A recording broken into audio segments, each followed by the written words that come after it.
The alley reeked of rot and desperation. And there, hunched between garbage bags with trembling hands, was the woman who'd once sung him lullabies. Miguel didn't recognize her at first, not because of the grime on her face or the torn clothing hanging from her frame. He didn't recognize her because mothers aren't supposed to look like that. Like discarded things? Like mistakes someone tried to erase. 3 days earlier, Miguel had stepped off the military transport with sunshine in his chest and wildflowers in his fist.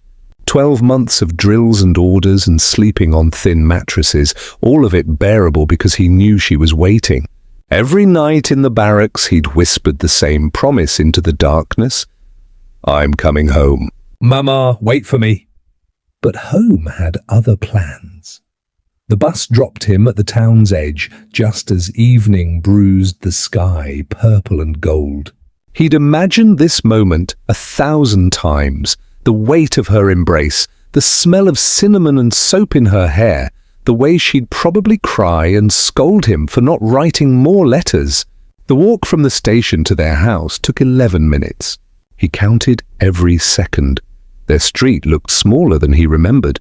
The cobblestones were cracked, weeds strangling through the breaks like fingers clawing up from underground. Old Senora Ramirez's flower boxes were empty now. The corner store where he'd bought candy as a kid had boards over the windows. Time hadn't been kind to this place, or maybe he'd just learned to see it differently. The gate to their yard hung crooked on broken hinges. That was wrong. His mother had always kept everything pristine, even when they had nothing. The garden where she'd grown tomatoes and herbs was now just dirt and weeds. No red geraniums in the window boxes. No curtains drawn back to let in the last of the daylight. Miguel's pulse kicked up. Something acidic crawled up his throat. He knocked. Once. Twice. Hard enough that his knuckles stung. The door opened, but not far. Just a crack, just enough for his brother's face to fill the gap. Javier looked older, harder. His jaw was set like he'd been expecting a fight. "Miguel!" Not a greeting. Just a statement of fact. "Javier." Miguel tried to push past the tightness in his chest. "Is Mama inside? I've been traveling since dawn. I want to see her." His brother's expression didn't change. Didn't soften. Javier had always been stone-faced, even as kids, but this was different. This was a wall. "She's not here." 3 words. Simple. Devastating. Miguel's stomach dropped. "What do you mean she's not here?" "Where is she?" "Did she go to the market?" "I can wait. She left." Javier shifted his weight, blocking the doorway more firmly. Months ago. Packed nothing, said nothing, just walked out one morning and never came back. The world tilted. Miguel grabbed the doorframe to steady himself. "That's not possible. She wouldn't. She knew I was coming home." "She wouldn't leave without..." "She did." Javier's voice was flat, bored almost. Like they were discussing weather. "Look, I don't know what to tell you." She made her choice. Behind Javier, Miguel could see into the house. The walls were painted a cold steel blue now, not the warm cream his mother had loved. The furniture was different, modern, expensive, and wrong. "Everything was wrong? Where are her things?" Miguel's voice cracked. Her chair by the window, the one Papa made her. Where is it?" Javier shrugged. "Got rid of it." Got rid of everything. No point keeping junk around. The flowers dropped from Miguel's hand. They hit the ground like small corpses. "You threw away her things?" The words came out strangled. "How could you? Those weren't yours to..." "She abandoned us." Javier's eyes flashed with something sharp and bitter. "Left us to deal with everything. Why should we keep her garbage?" A woman appeared behind Javier, his wife, Carmen. She placed a hand on his shoulder, her face arranged in an expression of practiced sympathy. The kind people wear when they're about to lie. "Miguel, honey, your mother wasn't well toward the end." Carmen's voice dripped with false sweetness. She was confused. Angry all the time, screaming about things that made no sense. "We tried to help, but she wouldn't listen." One day she just decided she didn't want to be a burden anymore. A burden? Miguel's vision blurred with rage. She's not a burden, she's our mother. Was, Javier corrected. She was our mother. Past tense. She made her choice to leave. You should make yours to move on. The door closed. Not slammed, that would have required emotion. Just a calm, final click of the latch.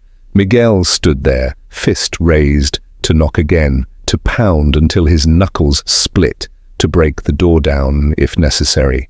But something stopped him. Some terrible certainty settling in his bones like frost. They were lying.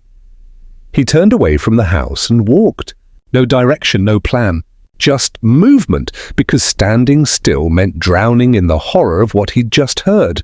The town square was mostly empty. A few old men playing dominoes, teenagers laughing outside the pharmacy. Normal life continuing while his crumbled. He asked everyone he saw, "Have you seen Rosa Morales, my mother?" About this tall grey hair, always wears a blue shawl? Head shakes. Apologetic murmurs. Nobody had seen her, or nobody wanted to say they had. By the time Miguel reached the marketplace, sunset had bled into full darkness. The vendors were packing up, dragging metal shutters down with harsh clangs that echoed off the brick buildings. He sat on a concrete bench near the fountain, head in his hands, 12 months of hope disintegrating into ash. "You look like someone died." Miguel jerked his head up. An elderly woman stood in front of him, a canvas shopping bag hanging from her thin wrist. Her eyes were sharp behind thick glasses. "I'm sorry?" His voice was hoarse. "Your face." She gestured vaguely at him. "That's the look people get at funerals. So either someone died, or you wish they had." Miguel almost laughed. Almost. "I'm looking for someone. My mother. She disappeared." The woman's expression shifted. Something flashed across her features. Recognition, maybe? Or guilt? What'd she look like, your mother? Miguel described her. The shawl, the silver hair she'd worn in a bun for as long as he could remember, the way she hummed old songs while cooking. The woman listened, nodding slowly, and with each detail Miguel provided, her frown deepened. "I might have seen her," she said finally. "Woman matching that description was around here a few weeks back, sleeping in doorways, looking through trash bins after the market closed." The words were a knife between his ribs. "You're lying." "I wish I was, son." The woman's voice gentled. "But I saw her. Right over there, actually." She pointed toward a narrow alley between two buildings. "Last time was maybe 5-6 days ago. Tried to give her some bread, but she wouldn't take it. Said she wasn't hungry, even though her hands were shaking." Miguel was already moving before the woman finished speaking. The alley was barely wide enough for one person. Dark, dank, stinking of urine and garbage. Broken bottles glittered on the ground. A rat scattered as he approached. And there she was, his mother, his mama. The woman who'd raised him, who'd worked her fingers raw, sewing and cleaning, to keep food on their table after his father died. The woman who'd cried when he left for military service, gripping his hands and making him promise to come back safe. She was crouched beside an overflowing dumpster, pulling at a plastic bag with weak, desperate movements.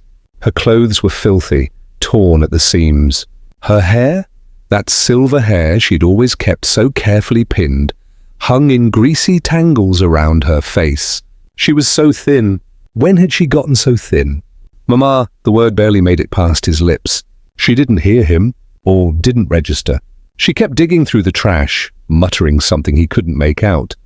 "Mama." Louder this time, firmer. She froze. Slowly, so slowly it hurt to watch, she turned her head. Her eyes found his face, and for a moment, just a flash, he saw recognition there. But then it was gone, replaced by something worse than blankness. Fear. "Please don't hurt me," she whispered. "I'll move. I'll find somewhere else, please." The ground opened up beneath him. Or maybe he was falling through the earth. Maybe this was hell. "Mama, it's me." "It's Miguel, your son." She stared at him.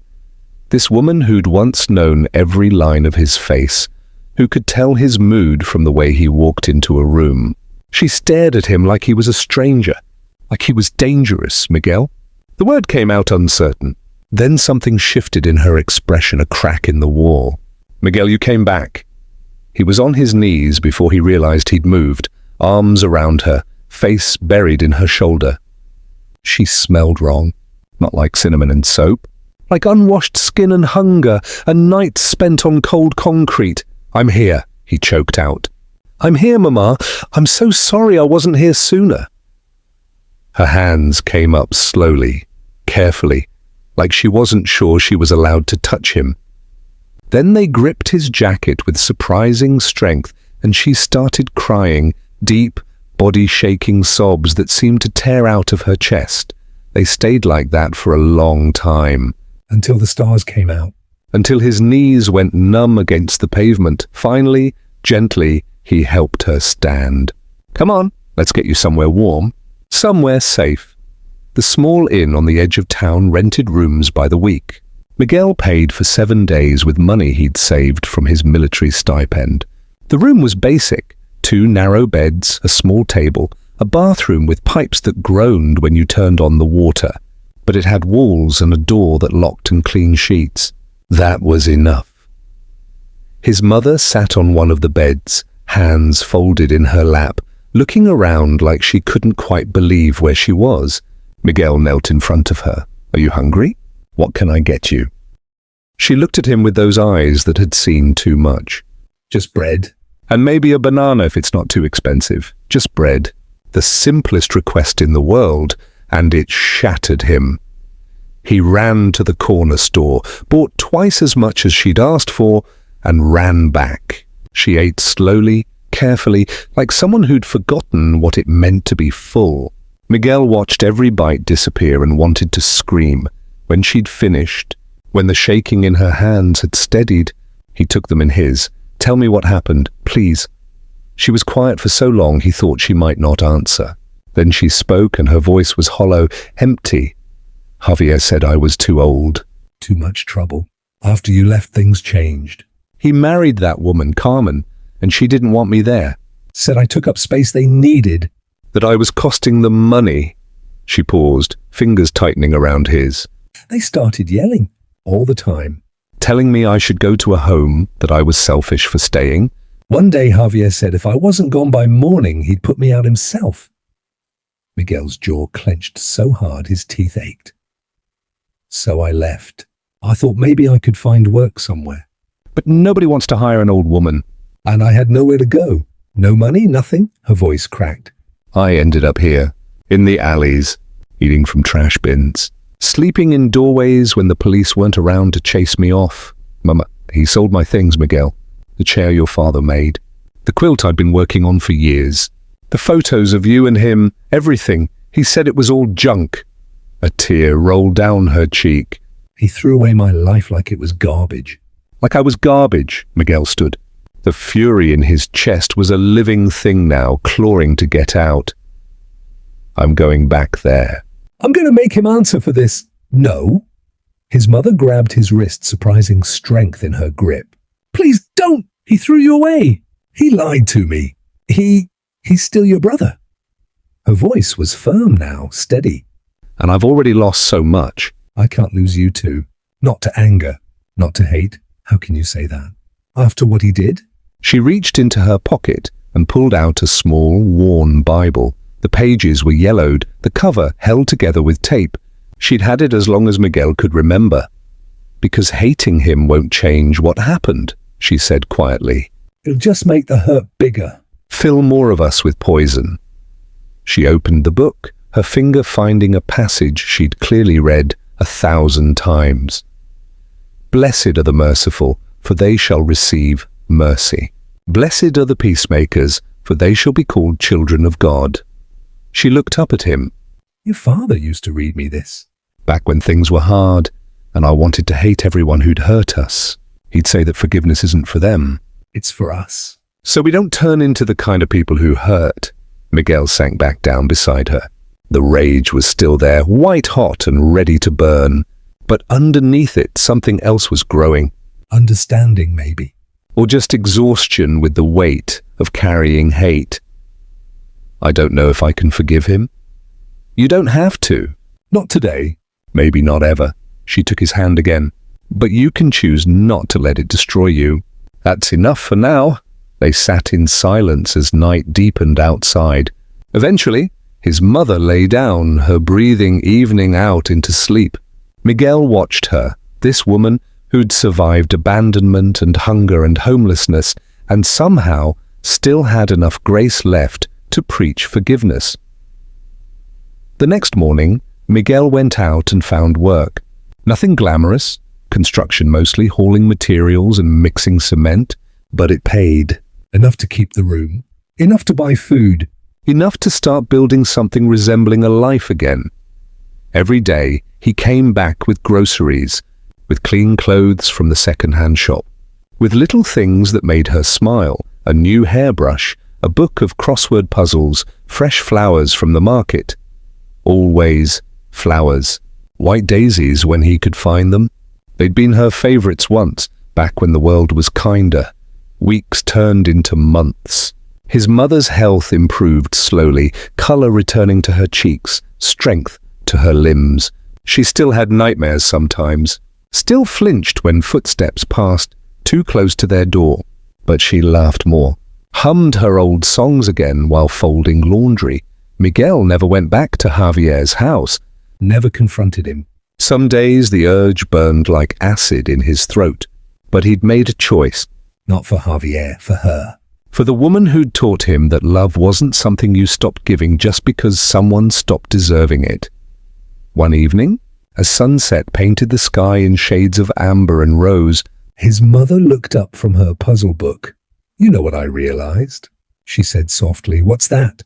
"I spent so long being angry that I'd lost everything." "The house, my things, my dignity?" She smiled, a real smile, the kind that reached her eyes. "But I didn't lose everything." "You came back. And that's the only thing that ever really mattered." Miguel's throat tightened. "I should have come back sooner. You came back when you could." "That's what counts." She reached over and squeezed his hand. "We're okay now, both of us. And that's more than a lot of people get." She was right. They didn't have much. A rented room, second-hand furniture, jobs that barely paid enough. But they had each other. And in a world that had tried so hard to break them, that felt like victory. The story of what happened to Rosa Morales spread through the town eventually. Some people looked away when they saw her. Shame, maybe, for not helping when she'd needed it. Others stopped Miguel on the street, pressed money into his hand, offered what little they could. He took nothing, just nodded his thanks and kept walking. Because here's what Miguel learned in that alley, kneeling in garbage and broken glass. Some things can't be fixed with money or revenge, or even justice. Some wounds run too deep, but you can choose what you do with the pain. You can let it turn you bitter and hard, or you can let it teach you how to hold on tighter to the people who matter, and sometimes... Holding on is the bravest thing you can do. If you'd been Miguel, would you have confronted Javier? Or would you have done exactly what he did, walked away and focused on rebuilding? I genuinely want to know where you stand on this because I'm still not sure there's a right answer. Drop your honest thoughts below.